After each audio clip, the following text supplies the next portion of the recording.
sea escrito. Porque ya estamos considerando, debido a todas estas cosas que nos ocasionan demoras, nosotros tenemos un plazo para entregar las notas, y esto del escrito con estas demoras que los alumnos en todos sus derechos requieren ver el parcial, lo pueden hacer, a pesar de que ya saben lo que han escrito, digamos, lo vamos a hacer, pero eso nos ocasiona una demora. Y más este hecho de que en semejante volumen de que un parcial nos falta, para nosotros es algo en el sentido de que no tiene que volver a pasar. En consecuencia, en la próxima oportunidad, los parciales en esta comisión ya van a ser orales. Es la determinación que hemos tomado para evitar todas estas cosas, que hay alumnos que no entregan el parcial, dicen presente y no entregan, o que entregan y no está el parcial, como si uno, digamos, los docentes hubiéramos extraviado un parcial, pero para evitar todas estas cosas vamos a hacer oral el parcial. Señorita Arce, usted está habilitada para rendir el primer parcial el lunes próximo. O sea, el lunes próximo usted va a rendir el parcial como si fuera su primera oportunidad. ¿Sí? Y la segunda oportunidad va a ser, se le va a corregir en ese mismo momento el parcial, y la segunda oportunidad va a ser el lunes siguiente. ¿Sí? Atento de que su parcial no está, y por supuesto se le va a corregir en el mismo momento para que evitemos esto de que en el amontonamiento algunos parciales no son entregados, o si son entregados son extraviados, ¿me entiende? Entonces usted va a tener la oportunidad, porque a ver, yo no voy a permitir que usted quede sin nota si usted dice que ha entregado el parcial, entonces usted el lunes va a rendir por primera vez el parcial. ¿Le parece bien? Me parece una buena solución, pero me hubiese gustado, digamos, que tener mi nota. Ya sé que es la va a tener a su nota, la va a tener, pero le puedo decir, nosotros en esta cantidad, en este volumen de gente, que si yo lo supiera antes, yo por eso pedía que se anoten cuántos eran, porque de acuerdo a eso nosotros hacemos 2 o 3 grupos. Ese día se dio la irregularidad de que falleció la decana, ¿sí? Que tenía como que desocupar el aula, entonces hacerle firmar a cada uno iba a estirar 2 horas más el parcial, cosa que no podíamos hacer porque ya nos habían dicho se tienen que retirar y estábamos a medio parcial, ¿me entiende? Si a usted no le parece bien, señorita Arce, usted está en todo su derecho de iniciar un expediente y yo se lo voy a contestar. Voy a explicar todas estas cosas que jamás ha ocurrido, digamos, en una aula nuestra, pero yo ahora les me estoy adelantando a contestarle lo que le voy a contestar si fuera por escrito. ¿Me entiende? De todos modos, esto es solucionable porque usted puede volver a rendir. Si usted ha rendido y sabe, no va a tener ningún inconveniente en volver a rendir, me imagino. Y si tiene algún inconveniente, entonces usted está en todo su derecho, y se lo digo yo como abogada y usted como estudiante de Derecho seguramente, está en condición, está en todo su derecho de iniciar un expediente. Y me van a correr vista a mí, le van a correr vista a la doctora Estela, y vamos a contestar esto que le estoy diciendo. Pero es su elección, como usted prefiera, señorita Arce. Rinde el lunes su primer parcial y el segundo parcial el otro lunes, o sea que su situación no se le ocasiona ningún perjuicio, usted la nota la va a tener, va a rendir, y en ese caso, salvo que usted prefiera hacer un expediente que está en todo su derecho, ¿sí? Desde ya voy a rendir el parcial directamente. Bueno, muy bien, señorita Arce, entonces ese día, por favor, nos recuerda, porque es mucho el volumen de gente, tenemos 2 planes de estudio, entonces ese día nos recuerda, por favor, que es mi primer parcial, ¿me entiende? Bueno. Entonces usted nos avisa, mire, voy a rendir el primer parcial. Y bueno, vamos a ponerlo ahí y le vamos a corregir ahí para que usted se quede tranquila y le vamos a poner la nota. ¿Sí? Para que esté en las mismas condiciones de su compañero. ¿Sí? Bueno, gracias, profesora. Por favor, gracias a usted. Bien, cualquier consulta, siempre, como les digo, estoy a disposición de ustedes. Para destrabarle su situación y no para complicarle. De manera que lo que tengamos que hacer desde la cátedra lo hacemos, ¿sí? Lo que no estoy en condiciones de hacer es hacer aparecer un parcial que no está. Eso no lo puedo hacer, no lo puedo prometer porque no podría materialmente. Bien, entonces el lunes estamos listos para rendir la recuperación, a los que les toque la recuperación, y esperamos, a pesar de que hemos tenido muy buenas respuestas, muy buenas notas, mucha gente que se ve que ha entendido la materia, que es lo que a mí me importa, que entiendan la materia más que saquen una nota, que nada de irse la nota, sino que lo importante es que entiendan que en algún momento de su ejercicio profesional ustedes puedan aplicar sus conocimientos. Ese es el sentido no es el sentido de que te saquen una nota y después no sepan de qué se trata esto y no lo puedan usar en su ejercicio profesional. Esto que ustedes saben hoy lo usan en el ejercicio profesional, no lo duden, se van a acordar de esto. ¿Sí? Bien. Dicho esto, hoy ustedes han visto, incluso han visto que nuestro ánimo está en que entiendan y no en calificarlos por la nota misma, ya que hemos preferido sacarles del parcial una bolilla que para ustedes es complicada. En realidad no es complicada la bolilla, pero por un motivo u otro les resulta complicado porque no se sientan a estudiar, porque no lo atienden, pero si uno se sienta a aprenderlo, a entenderlo, lo van a hacer. Me refiero a la bolilla de procedimientos que la doctora Estela les ha dado tan brillantemente y con toda la dedicación, y hemos preferido evaluarle por aparte, a través del trabajo práctico, ¿sí?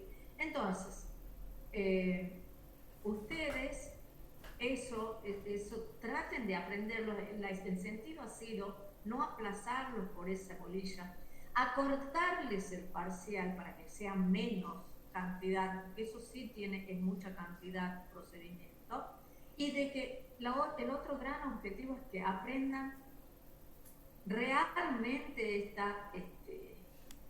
esta bolilla tan importante como el procedimiento. Es muy importante que ustedes manejen procedimientos, porque después lo van a ver a lo largo de todo su ejercicio profesional. ¿Está claro? Bien. Entonces, profesora, perdón, ¿sí? que prosiga. Los que vivimos en otras provincias, ¿nos van a remitir por mail? ¿Va a subir al campus para que podamos hacer la unidad 13? ¿O cómo se va a trabajar? Les voy a subir el trabajo práctico al campus, ¿sí? Y ustedes van a tener hasta el otro lunes, o sea, van a tener casi 2 semanas, hasta el otro miércoles, para presentarlo al trabajo práctico, ¿sí? Muchas gracias. De acuerdo a las pautas que le ha dado la profesora Estela, de profesora Estela Carrera, ¿sí? Sí, gracias. Bien, esta es la situación, y nosotros ahora vamos a abordar la bolilla de posesión, ¿sí? Esta bolilla ya es el comienzo de otro tipo de derechos. Acá ustedes han visto, van a ver que hay derechos personales y derechos reales. Derechos personales vamos a ver cuando veamos la bolilla de obligaciones, y vamos a ver que son los derechos que se establecen entre 2 o más sujetos. Un sujeto deudor y un sujeto acreedor. Y en el medio de ambos, como unión, existe lo que se llama la prestación, de dar, hacer o no hacer. Esto es un derecho personal, ¿sí? Bien. Fuera de los derechos personales están los derechos reales. Los derechos reales son aquellos derechos que establecen una relación no entre dos sujetos, sino entre un sujeto y la cosa. Hay un sujeto y una cosa. Esta es una relación directa entre el sujeto y la cosa. No hay otro sujeto en el medio. Por eso es una relación real. Real viene de res, del latín res, ¿sí? Entonces, res quiere decir cosa. Esto es un derecho real, el derecho de un sujeto sobre una cosa. En el medio de esto, le diría, ¿sí? Está algo sobre todo que se discutió su naturaleza jurídica, está la posesión. Bolilla 15 del programa. Esta posesión es un derecho, está la discusión sobre su naturaleza jurídica, les digo esto antes, que ha llevado a una célebre discusión que antes todos los tratadistas de derecho civil lo contenían. Entre dos autores renombrados y brillantes, Savigny y Jhering. Ambos discutieron largamente y de una forma muy rica, brillante, sobre la naturaleza jurídica de la posesión. Mientras Savigny decía que era un hecho con consecuencias jurídicas, el derecho de posesión, Jhering decía que era algo objetivo, porque ya vamos a ver cómo en el concepto de posesión para nuestro derecho, para el derecho romano, era una cuestión subjetiva, tenía en cuenta un elemento subjetivo que Jhering no lo toma en cuenta. Jhering dice, no se puede considerar lo que el sujeto quiere que sea el derecho. No puede depender de lo que el sujeto quiera que sea el derecho. Esto es algo objetivo, no es subjetivo, como lo mostraba uno de los elementos de Savigny. Bien, dicho esto, vamos a decir que la posesión es un hecho jurídico para nosotros. El Código Civil de Vélez y el Código Civil y Comercial adoptan la postura de Savigny en el sentido de que la posesión es un hecho, si bien es un derecho, pero no es un derecho real. Es un derecho consecuente, es un hecho que genera derechos o efectos jurídicos, ¿sí? ¿Y qué es esto de la posesión? Ahora vamos a compartir unos cuadros para que ustedes vayan viendo, unos resúmenes para que ustedes vayan viendo. Les voy a compartir para que vayan siguiendo esta pantalla. De todos modos, les indico que esto está en el aula virtual, ¿no? En el campus del aula, en el campus 4. ¿Ven lo que estoy compartiendo? Sí, se ve. Bien, gracias por responder, porque yo no sé a veces si se está compartiendo o no, si se ha cargado el archivo, por eso les pregunto. Bien, vamos a poner acá pantalla completa. ¿Dónde estabas? Formato. Herramientas.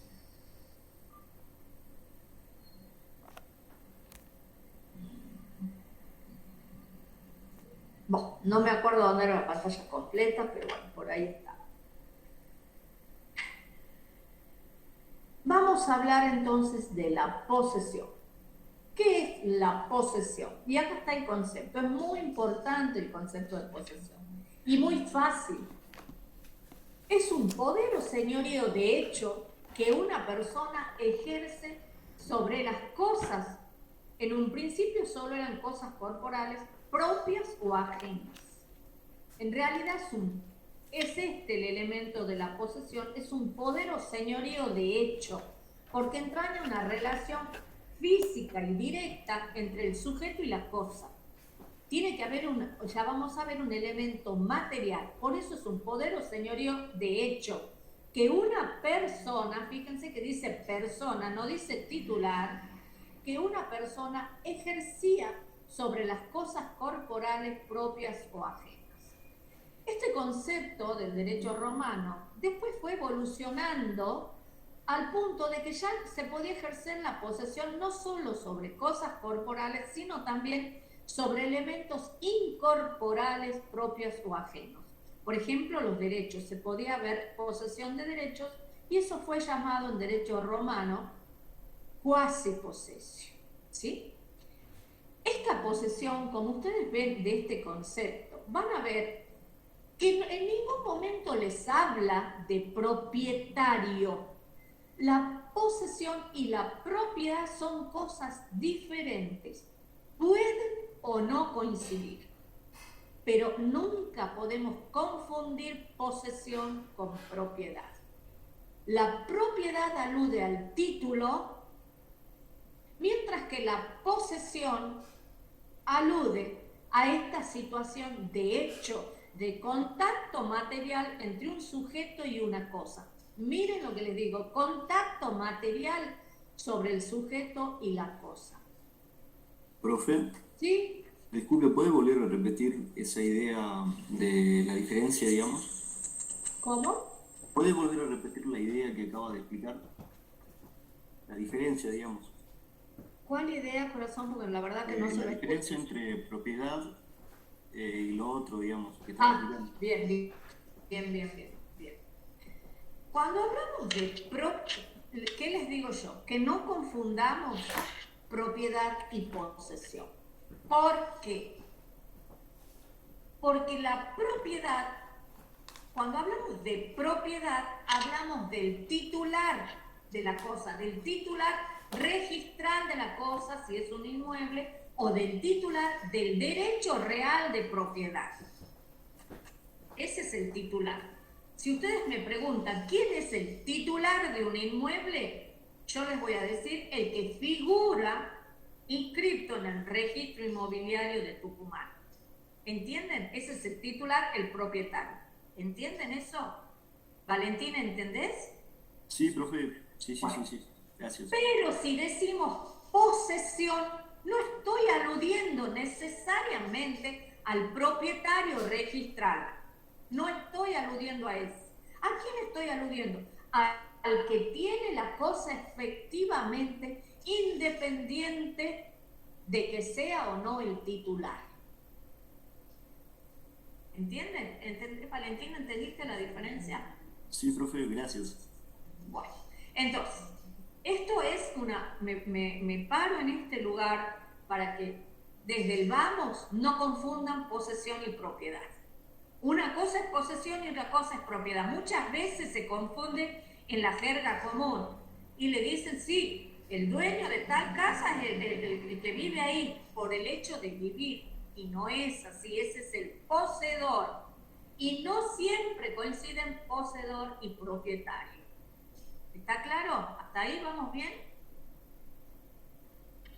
Vamos a suponer que sí, que me están siguiendo. Bien. Sí, profe. ¿Sí? ¿Sí? Sí, profe, clarito. ¿Giselle me está hablando? ¿Quién me habla?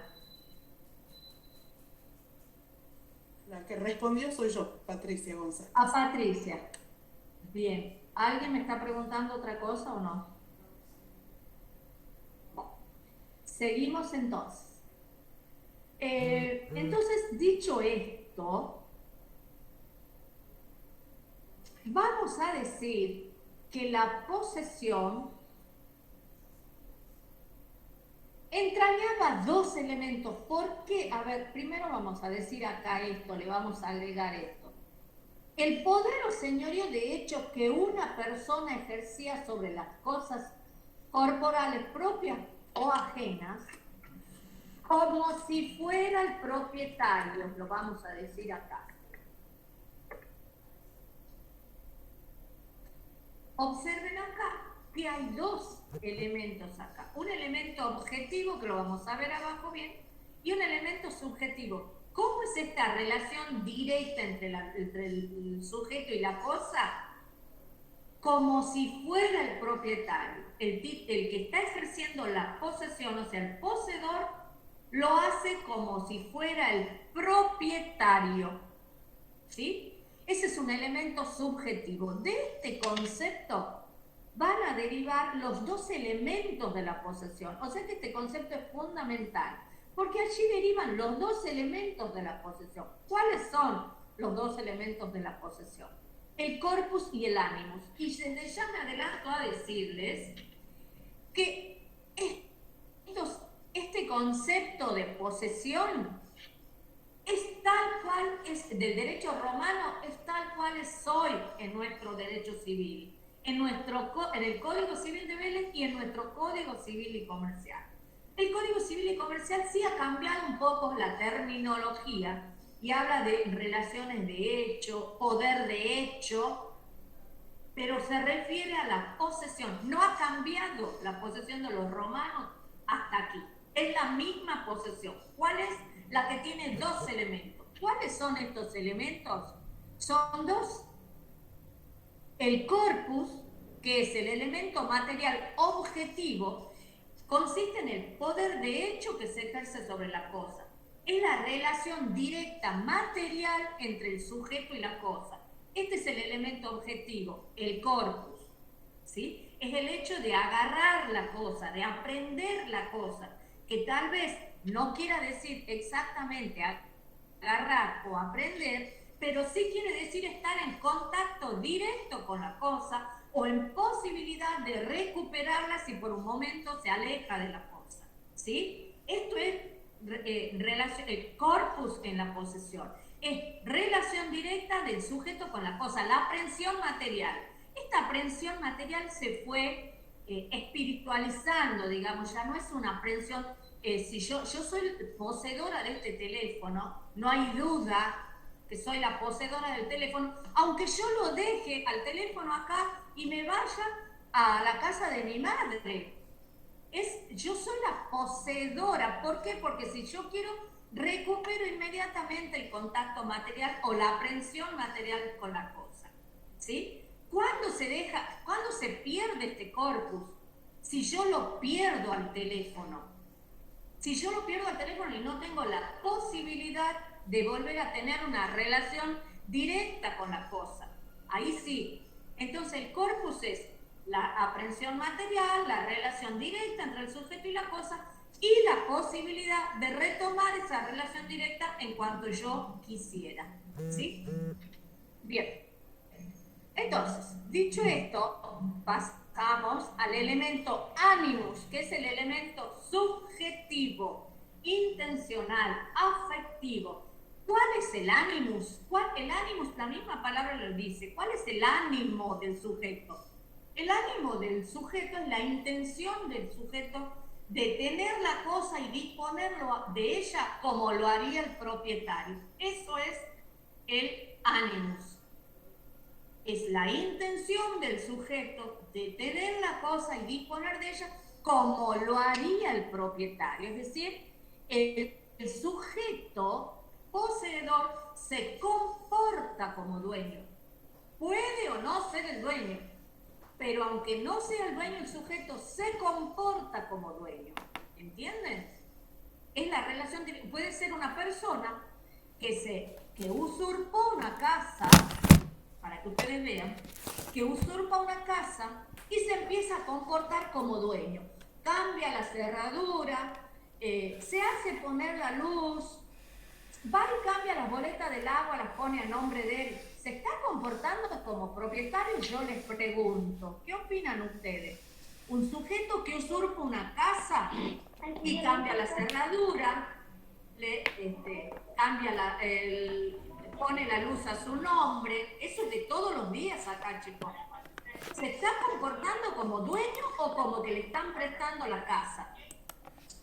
Como dueño, al ponerle a nombre algo, digamos, que tenga que ver con la casa, poner a su nombre, ya es como un dueño, digamos.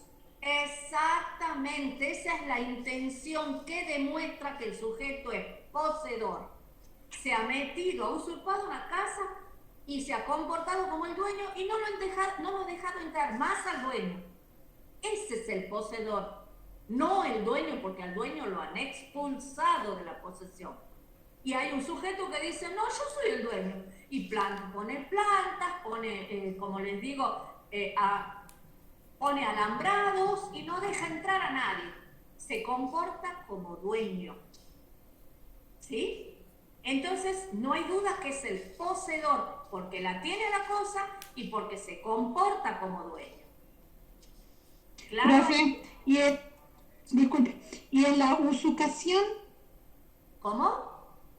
En la usucación puede ser que sea No. ¿Qué es diferente a la usurpación? Usucapión querrá decir. Usucapión, ajá. Y también es poseedor. Y para poder usucapir, para poder prescribir, debe ser poseedor. Pero es diferente a la usurpación, ¿verdad? Es diferente, son dos cosas diferentes. La usurpación es un delito, la prescripción no. ¿Sí? Bien, gracias. Sí, gracias. Bien. Eso son cosas distintas. Yo les pongo el ejemplo de la usurpación para que ustedes vean que a qué grado de reconocimiento tiene la posesión, que aun cuando alguien que se usurpa una propiedad es poseedor, ¿sí? Aun cuando la usurpe. Ustedes dirán que injusto, sí, ya vamos a ver y vamos a hablar sobre eso. En apariencia es injusto porque el ordenamiento legal en Roma y aquí lo protege al usurpador. ¿Cómo lo protege? Se le reconoce la posesión al punto que nadie puede ir y sacarlo si no es con ayuda de la ley. El mismo propietario que ha sufrido la usurpación no lo puede correr por él mismo. Tiene que ir y pedir en la justicia que lo saquen, con un amparo a la simple tenencia, con una acción posesoria, con una acción de usurpación, como sea, pero tiene que ir a pedir el auxilio a la justicia. ¿Sí? Nadie lo puede sacar por la fuerza. ¿Está claro? Bien. Entonces, esto es fácil, ya ven, tienen los dos elementos que los convierten en poseedor. Entonces, consecuencia de ello, muy fácil, es que, como les dice el programa, adquisición de la posesión y pérdida de la posesión. La adquisición de la posesión se da cuando ambos elementos se reúnen, en Roma y acá. Si ambos elementos, el corpus y el animus, que estuvimos viendo, se reúnen en una persona, podemos decir que esa persona adquiere la posesión, ¿sí? Si hay uno y le falta el otro, no se adquiere la posesión. Lo mismo cuando se pierde la posesión, se pierde o cesa uno de estos elementos. Si uno de estos dos cesa o se pierde la posesión, ¿sí? Por ejemplo, ¿en qué caso se pierde el corpus? Si le roban la cosa, se pierde el corpus, entonces se pierde la posesión, ¿sí? ¿Cuándo se pierde el animus? Y cuando yo ya no me creo el dueño, sino que reconozco en otro el derecho de propiedad. Reconozco que otro es el dueño, entonces ya no hay posesión. Habrá otra cosa, habrá tenencia, pero no hay posesión, ¿sí? Es, por ejemplo, ¿quiénes no tienen animus de poseer a nombre propio? El que alquila una propiedad. El que alquila una propiedad no se cree poseedor a título de dueño. Si yo alquilo el departamento de titularidad de otra persona y voy a vivir allí, no lo hago a título de dueño, no volteo una pared, no cambio la puerta, no. En el contrato me dice claramente, usted para poder poner un foco le tiene que pedir autorización al dueño.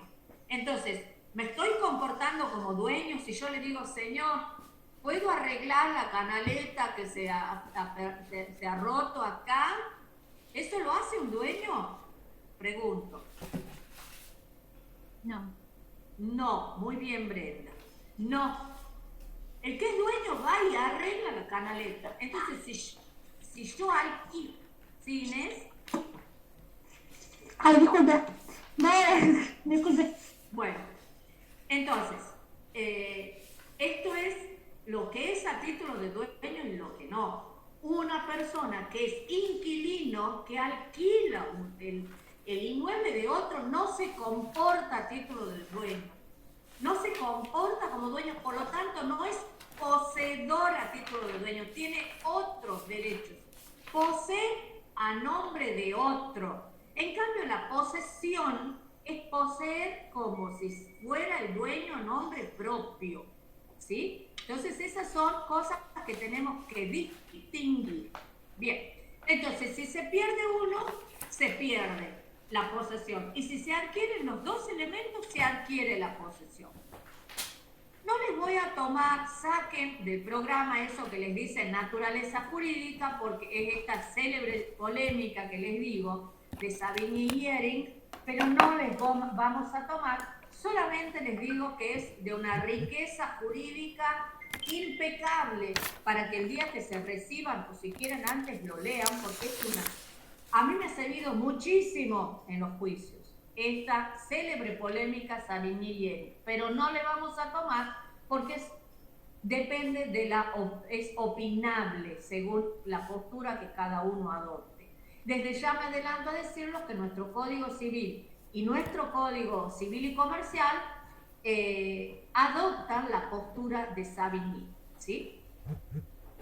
Bien, miren lo que decía el Código de Vélez para que vean que igual que es al derecho romano.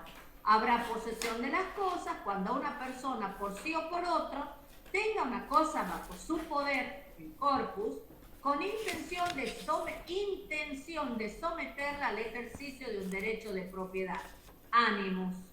La posesión se adquiere por la aprehensión de la cosa con la intención de tenerla como suya. Es igual a lo que decía el derecho romano. Vamos a ver qué dice el Código Civil y Comercial. Miren, la terminología que usa es posesión, tenencia y relación de poder. Y dice el artículo 1909. Hay posesión cuando una persona por sí o por medio de otra ejerce un poder de hecho sobre una cosa. Es decir, dice lo mismo, el corpus, comportándose como titular de un derecho real, lo sea o no. Y ese es el animus. ¿Ven que es igual lo que dice el código, los dos códigos, a lo que decía el derecho romano? Es lo mismo. Y habla acá de la adquisición del poder, es decir, de adquisición de la posesión, el nuevo código. Para adquirir una relación de poder sobre una cosa, esta debe establecerse voluntariamente por medio de un contacto con la cosa, de la posibilidad física de establecerlo. Es lo que estamos hablando, ¿sí? Bien, entonces, hay distintas clases de posesión, ¿sí? Que ustedes tienen que verla, son sobre todo para entenderla, porque no cualquier clase de posesión del derecho romano, así como en el derecho argentino, da derecho a prescribir aquello que estaba hablando, creo que Inés hablaba de usucapión. No cualquier posesión daba derecho a la usucapión. Entonces ahí tenemos distintas clases. Tenemos la posesión justa o la posesión justa, que es la no viciosa, y la injusta o viciosa. La posesión justa o justa es la verdadera posesión, ¿sí?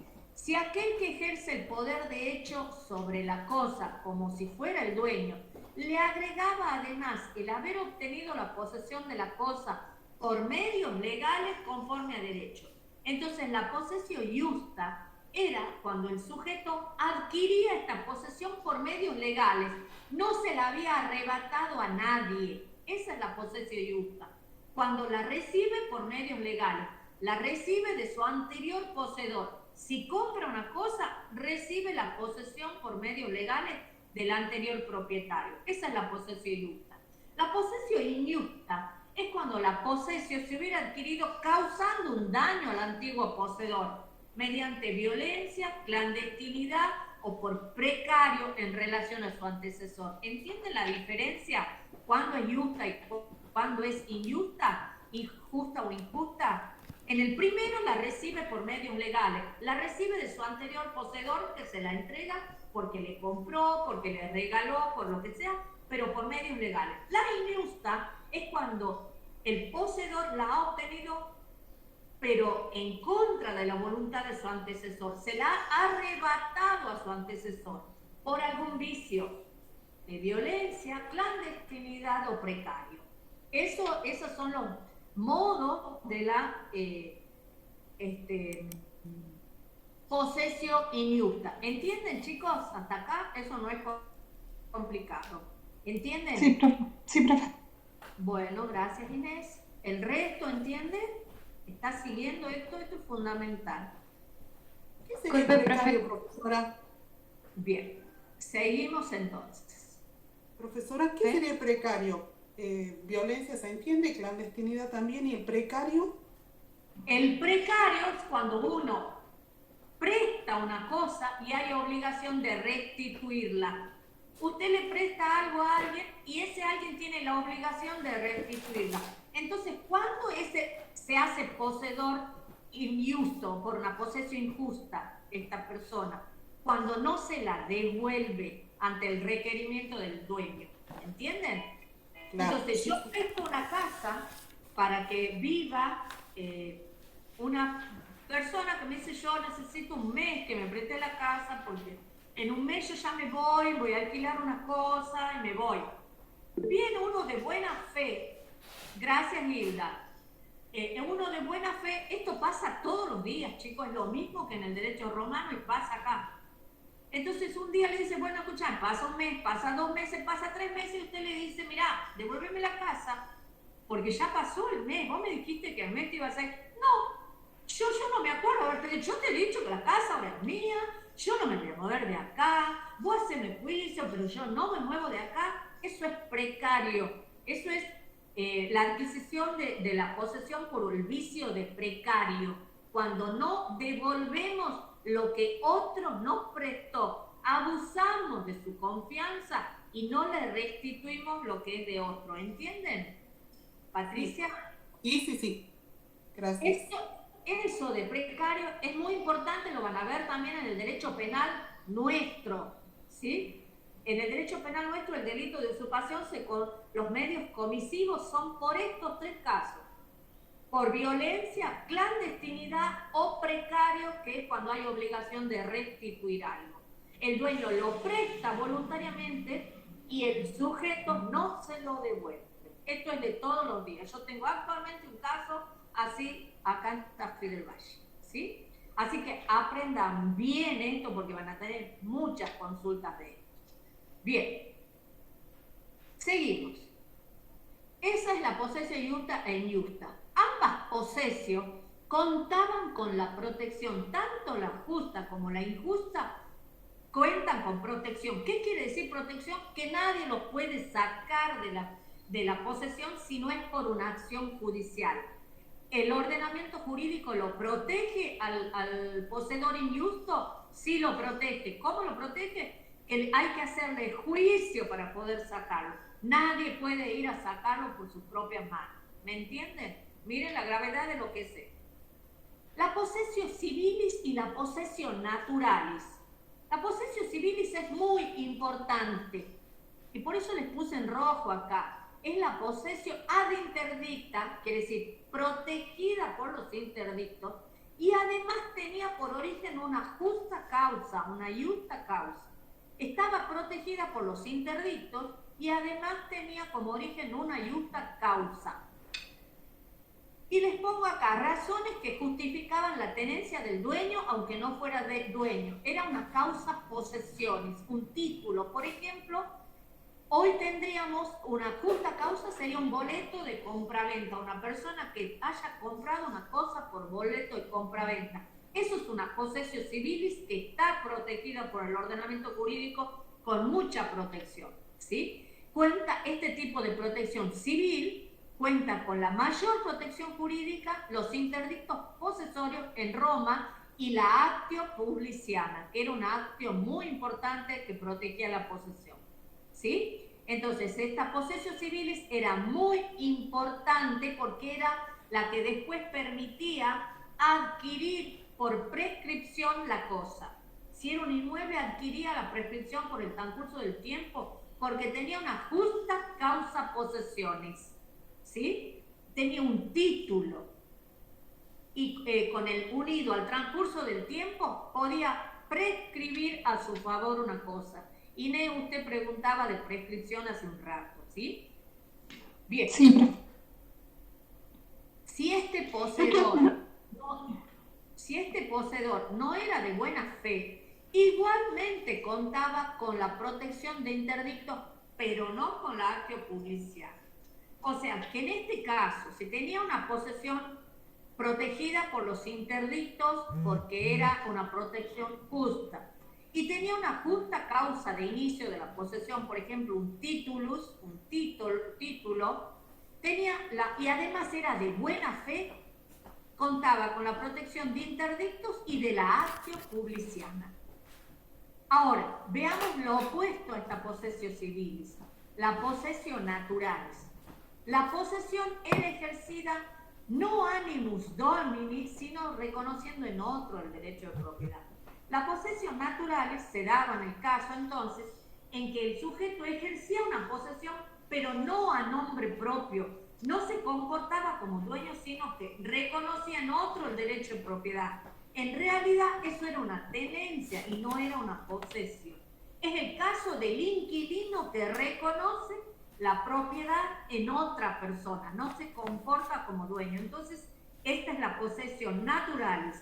La posesión la tiene para otro, en nombre de otro. ¿Entienden, chicos? ¿Entienden? Sí, profe. Bueno. Sí, profe. ¿Y qué quiere decir acto publiciana?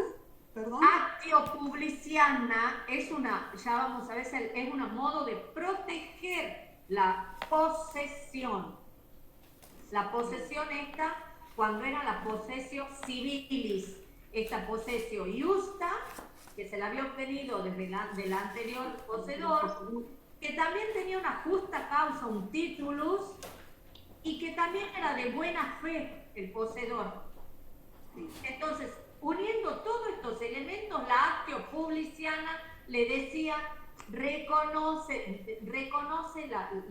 tenía la máxima protección de esa posesión y eso le iba a permitir adquirir la cosa por prescripción. ¿Entiende? Por prescripción adquisitiva. Era la máxima protección. Ya vamos a ver después cómo se protegían esta posesión. ¿Entiende, Patricia? Sí, sí, muy claro.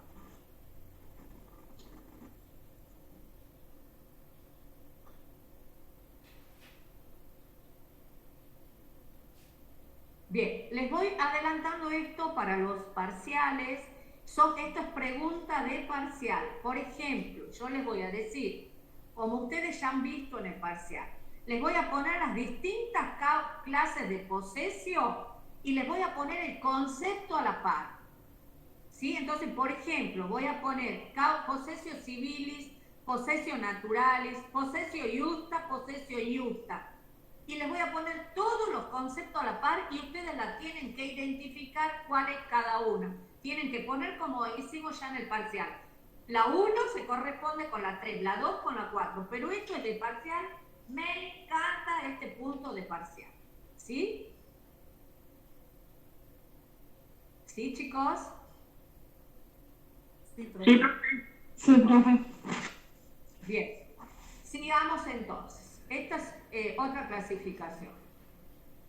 La posesión, cualquiera de estas posesiones, cualquiera de esas clasificaciones que vimos, podía ser de buena o de mala fe. E incluso los poseedores pueden ser de mala fe. Sí pueden ser de mala fe. ¿Cuándo son de mala fe? Cuando saben que la cosa no les pertenece y no obstante ello, se comportan como si fuera el dueño. Saben que la cosa es de otra persona y lo mismo tienen la posesión de la cosa. ¿Me entienden por cuál es la mala fe? Sí, profe. Por ejemplo, la usurpación. Exactamente, esa es la usurpación. En el caso de usurpación, el que roba una cosa, el que roba un celular y se convierte en poseedor del celular, pero es poseedor de mala fe. ¿Me entiendes? Sí. Bien, la posesión de bona fide para el derecho romano, según que el titular del poder de hecho lo ejerciera con la convicción de que posee conforme a derecho sin perjudicar el derecho de otra persona, pero debía tener motivos para que esa convicción fuera fundada. ¿Qué le dice acá? Que buena fe es cuando el que lo tiene a la cosa cree realmente que él es ajustado a derecho, que él lo tiene, que le corresponde a él. Tal vez esté equivocada y no le corresponda a él, pero él está convencido de que le corresponde. Por ejemplo, si le venden por boleto de compraventa un inmueble, ahora ya no se puede porque el Código Civil y Comercial ha dicho que para ser de buena fe tiene que haber ido al registro inmobiliario a averiguar. Entonces nadie puede decir ahora, esto sí se podía hacer hasta el año 2016, antes de la vigencia del Código Civil y Comercial. ¿Qué hacíamos? Podíamos decir, me han vendido un terreno por boleto. Entonces yo entraba al terreno, me hacía una casa, y resulta que años después me aparecía el dueño del terreno y me dice, mire si yo figuro en el registro, pero ¿cómo? Yo soy un comprador de buena fe porque yo no sabía que esto era suyo. No sabía que era suyo, a mí me habían dicho que era del que me ha vendido a mí. Esto es de todos los días, chicos, este caso acá, ¿no? De todos los días. Entonces yo no sabía que no era, que había otro dueño. Este atorrante me lo ha vendido y me ha dicho que era de él y yo me he puesto a construir semejante casa. Yo soy propietario de buena fe y la ley tenía cierta contemplación con ese caso. No se lo podía perjudicar hasta un punto determinado al comprador de buena fe. ¿Ustedes han escuchado eso de que yo soy comprador de buena fe? ¿Han escuchado? Sí. ¿Alguno escuchó alguna vez esta expresión? No hay problema, Brenda, le espero el lunes. Bien, Fiorella. Bien, esto es muy común, ¿no? Es comprador de buena fe, no le pueden quitar. Ahora ya no es comprador de buena fe. Después del Código Civil y Comercial, el que compra un inmueble sin haber ido al registro inmobiliario a ver a nombre de quién está el inmueble, no es comprador de buena fe, es comprador de mala fe, les aviso. Ya no es más eso de que, soy comprador de buena fe, yo he construido la casa, no me tienen que pagar la casa y el terreno. No, ya no. El que compra sin ir a ver a nombre de quién está el terreno es comprador de mala fe. Ojo con eso.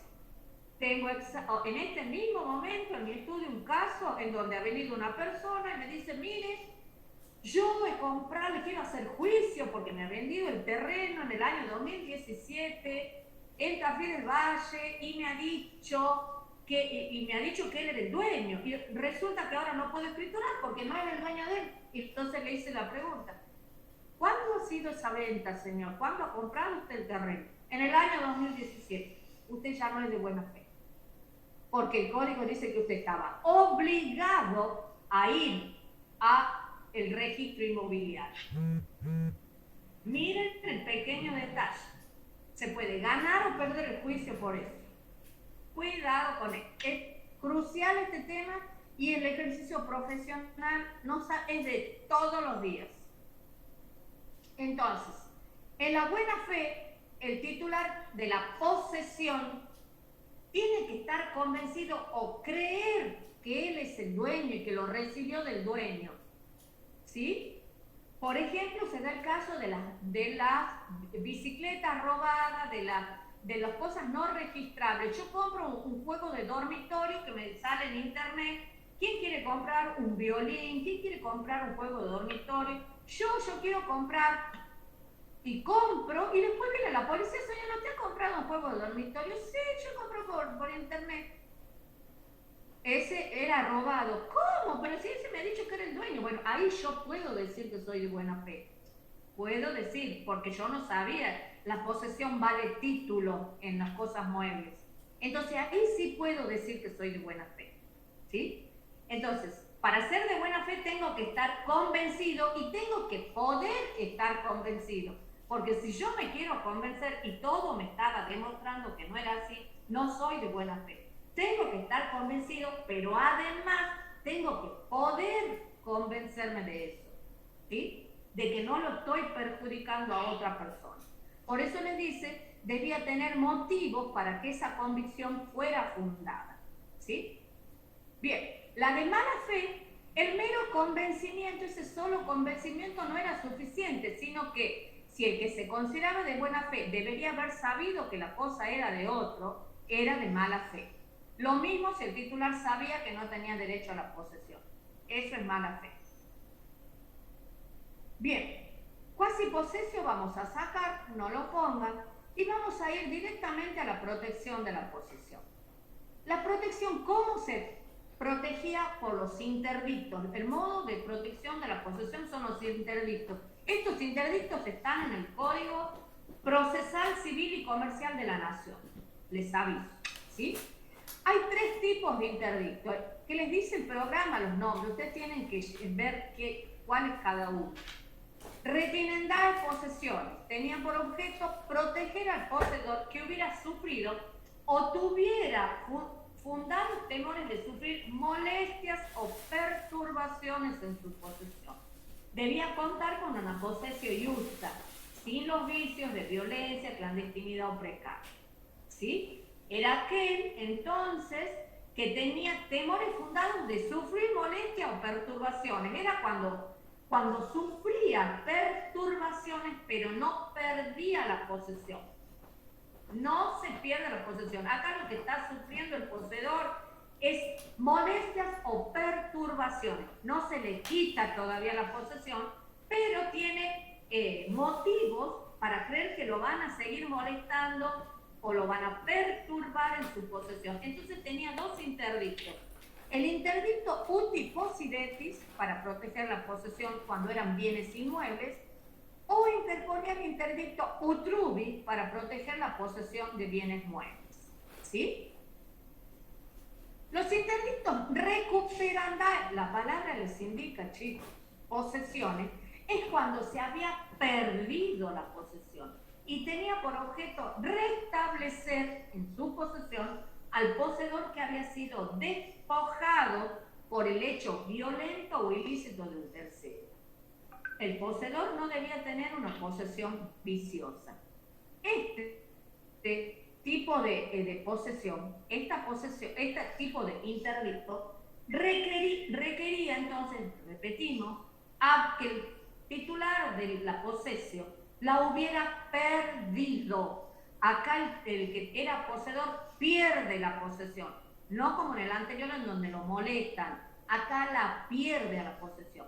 Y como la perdía por violencia, por precario, por clandestinidad, podía interponer el interdictum de vi, que era cuando lo había sido despojado por medio de violencia.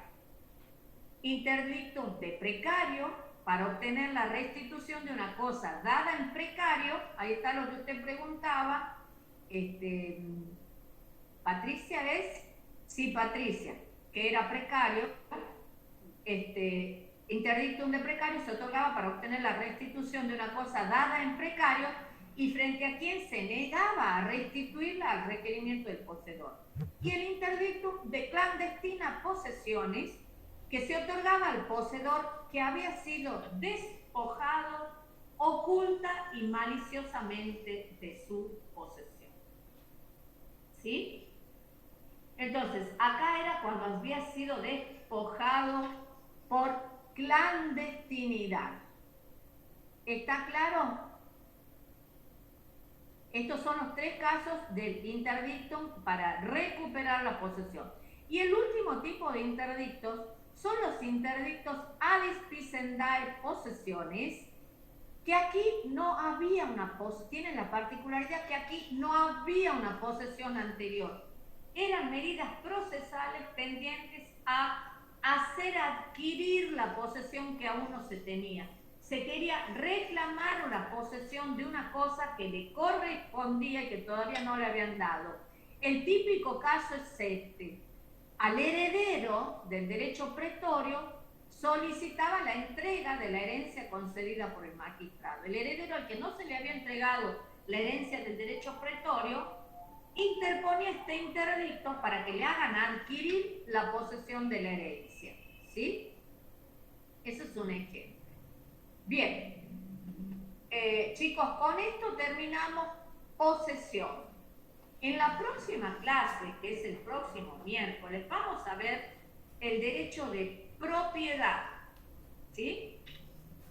Ahora, como tengo algunas consultas que asistir a algunos compañeros, acá vamos a dejar la clase para no cortarla a la clase de derechos reales y le vamos a dar la clase de derechos reales el miércoles próximo. Yo les aconsejo que estén en la clase. Veo que hay muy pocos alumnos que están en la clase de 200, que son hay 34 personas.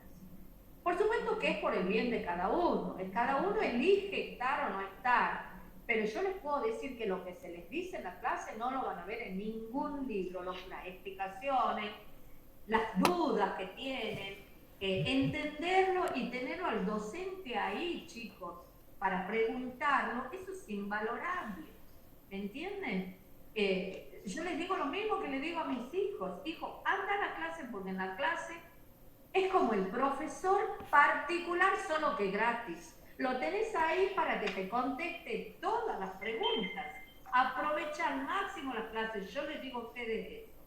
Porque ahora no es lo mismo ir a estudiar el libro o el apunte desde cero a estudiarlo después de que nosotros hemos hecho esta clase entre ustedes y yo.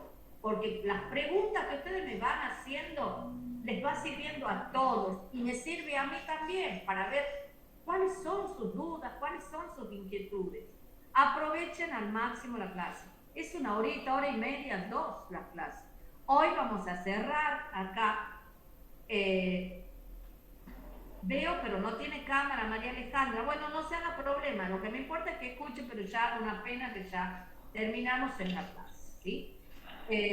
Bueno, ¿alguna consulta sobre esto? La clase que viene, les pido por el bien de ustedes, no dejen de estar en la clase de propiedad, de derechos reales, de cosa propia sobre cosas ajenas. ¿Alguien tiene alguna duda sobre esto? Disculpe, profe, ¿qué podría repetir, por favor, que era precario? Porque no puedo tomar nota. Precario es cuando uno presta una cosa y el que la recibe tiene la obligación de restituirla a requerimiento del dueño de la cosa. Esto es un precario. Entonces, privar de la posesión por precario es cuando se niega, la persona que ha recibido la cosa en préstamo, se niega a restituirla. ¿Entiende, Inés? Sí, ahora estoy tomando nota. ¿Lo entiende? Sí. Les voy a dar el caso ya más actual, no del derecho romano. Si yo presto una bicicleta, recién les dije de una casa. Ahora les doy el caso de una bicicleta. Presto la bicicleta, le doy la tenencia, el precario a alguien, y ese alguien me lo tiene que restituir al solo requerimiento mío. El día que yo diga, traerme la bicicleta, ese día me lo tiene que restituir. Si no me la restituye, incurre en un delito de retención indebida. Acá, ¿y qué es lo que hace? Le está quitando la posesión de la cosa. ¿Entienden? Lo que sea que no le devuelvan, lo que sea que no le devuelvan, eso es precario. ¿Está claro? Bien. Bien. ¿Alguna otra Muchas consulta, gracias. chicos? ¿Han entendido todo esto? Sí, profe. Sí. Sí. ¿Bien? Profe, ¿te puedo hacer una consulta? Por supuesto. ¿Clandestinamente sería algo así como un robo o no? Clandestinamente se da cuando se hace ocultándose del titular, del dueño. ¿Cómo se oculta del dueño? Lo dice nuestro código, la doctrina, lo decían los romanos. Se da cuando, sobre todo en horas de la noche o en ausencia del propietario. Eso es clandestina, cuando el propietario ni nadie lo puede ver, no se puede enterar. Por eso es clandestino. Lo clandestino es en la oscuridad, a oscuras, a escondidas del dueño. ¿Me entienden? Cuando el dueño se va de viaje, aprovechan y se meten a la casa. Eso es clandestinidad. Bien, ¿Sí? profe, gracias. Eso es clandestinidad. También cuando roban durante la noche, o sea, le sacan la bicicleta cuando está durmiendo. Eso es clandestinidad. Bien, ¿Sí? bien, gracias, profe. ¿Alguien más?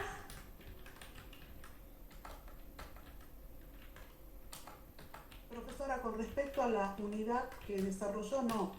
¿Se puede hacer otra pregunta extra? A ver. Yo soy de Salta, y trabajo todo el día, se me complica para ir a ver mi parcial. Yo quería sacarme la duda que hice mal, como para controlar y no seguir con ese error, digamos. Entonces va a tener que mandar un mail, no es este el momento, en este momento es la clase, ¿sí? Mande un mail, mande un correo, mándele un WhatsApp a, Florencia, la doctora Florencia. a Florencia, y Florencia, lamentablemente, a ver, el modo es hacerle ver el examen. Si usted no puede venir a ver el examen, ¿qué le puedo decir? No lo voy a hacer a La duda Florencia. era controlar ¿Me qué entiende? punto, qué Mándeme estuvo un mal. mail y le diré, mándeme un mail, pero usted sabe más o menos, ¿qué le diría yo? Usted sabe lo que usted ha contestado, entonces con lo que usted ha contestado, compare con el libro y ahí va a ver los errores. Lo hice y bueno, me quedé con la duda. Bueno, mándele un mail a Florencia, Florencia lo va a reenviar a la cátedra. Bueno, muchas gracias. Por favor. Bien, ¿alguien más? Bueno chicos, los espero el miércoles próximo para que veamos derechos reales, ¿sí? Y el lunes es la recuperación, de nada Hilda, hasta luego. El lunes es la recuperación y el resto ya lo espero el día miércoles. Y nos estamos viendo, ¿sí? Sí, profe. Chao, profe. Chao, Lucas. Chao, profe, hasta luego. Chao, profe, gracias. Hasta luego, chao.